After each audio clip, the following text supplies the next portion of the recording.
13 foods to avoid or limit if you have type 2 diabetes. Hi, my name is Charmaine and I'm the registered dietitian that helps people reverse type 2 diabetes. Now, I always tell you what to eat, what you should eat, but I also want to talk about what to avoid as well so that you'll be able to actually reverse insulin resistance and improve your carbohydrate tolerance, improve your blood glucose levels. So let's get started.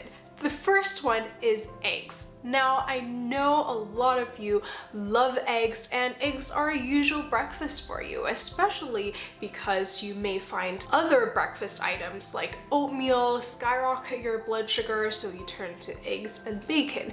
In a case-controlled study, it's been found that eggs is actually related to the increased risk of type 2 diabetes. For those that ate one egg a week actually had an increase of 76% of risk for type 2 diabetes, and for those that ate over 5 eggs a week actually had a 3-fold risk of type 2 diabetes. Now, I know if you're watching this, you may think, well, I already have type 2 diabetes, so how does that affect me? If you already had type 2 diabetes, this study might interest you. This study is trying to see the all-cause mortality in people who already have type 2 diabetes and what the relationship is between the egg consumption. And it's been found that the more eggs that they ate, the higher the all-cause mortality is in people who do have type 2 diabetes. And what is it about eggs that make it so not beneficial for type 2 diabetes? There is one thing that is notorious for eggs, and it is the high cholesterol content. And it's been found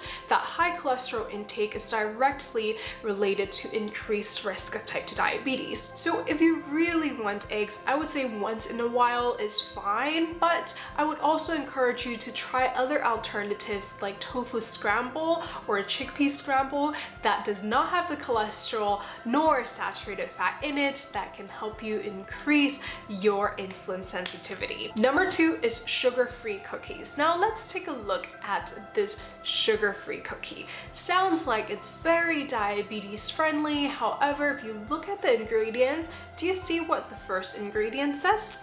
Enriched flour, which is just another word for white flour, but they add back the vitamins and minerals in it, but it is still low in fiber. And if you look at the fat content, it's 8 grams of fat per serving, and it has 3 grams of saturated fat, which is already 15% of what your daily intake should be for a person who has a 2,000 calorie diet. So the lesson is, just because something says it's sugar-free or carb-free does not mean that it is healthy for you. Number 3 is fruit juice. Now, even though fruit juice might be a little bit healthier than soda, fruit juice is still very high in glycemic index for those who have type 2 diabetes. And this is because in the juicing process, you actually take the pulp and the fiber out of the fruits. And so it's actually way more beneficial if you eat the fruits itself along with the fiber with it, so that it can help with blood sugar balance. And if you really want a juice,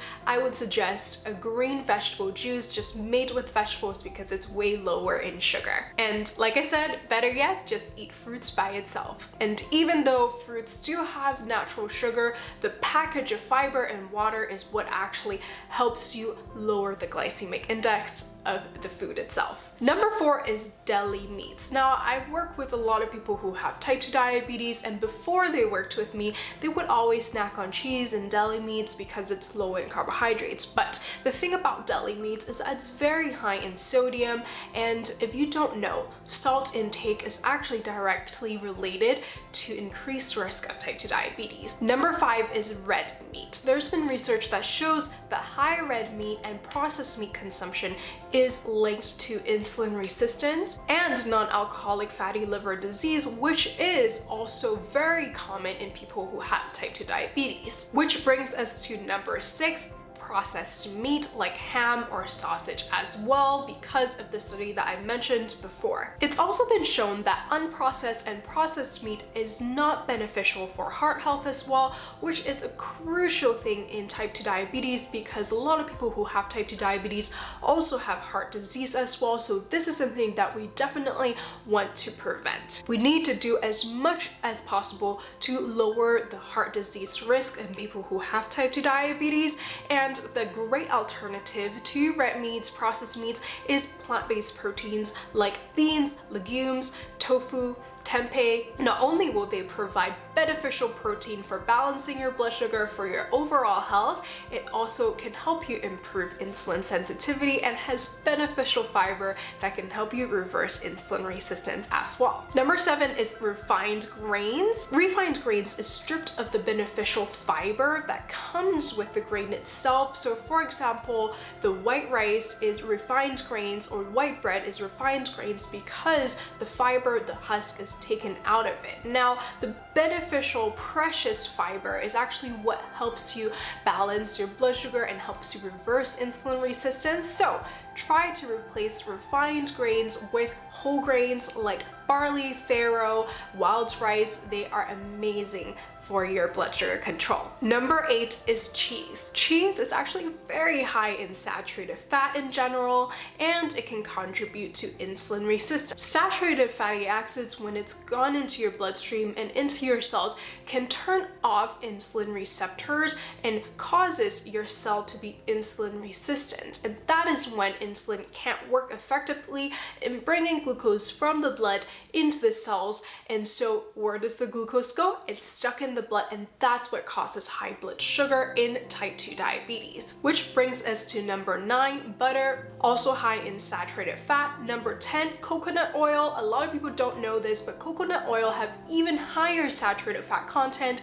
compared to butter. So please do not always cook with coconut oil because it is actually pretty high in saturated fat. Now, the argument for coconut oil is the medium chain fatty acids. Now, medium chain fatty acids are beneficial, but did you know that when the probiotics, which means healthy bacteria, digest fiber, that also produces medium chain fatty acids? So there's no need to gulp down tons and tons of coconut oil to get the benefits of MCT. You just really need fiber in your diet. Number 11, bacon is also high in saturated fat as well, which we all know is not the best for your insulin sensitivity. Number 12 is fried foods. Because these foods are fried in oil, and oil is very dense in calorie density, and so when you eat a lot of fried foods, it also increases your calorie consumption as well, and that usually leads to weight gain when you have consistent high calorie intake, more than what you need,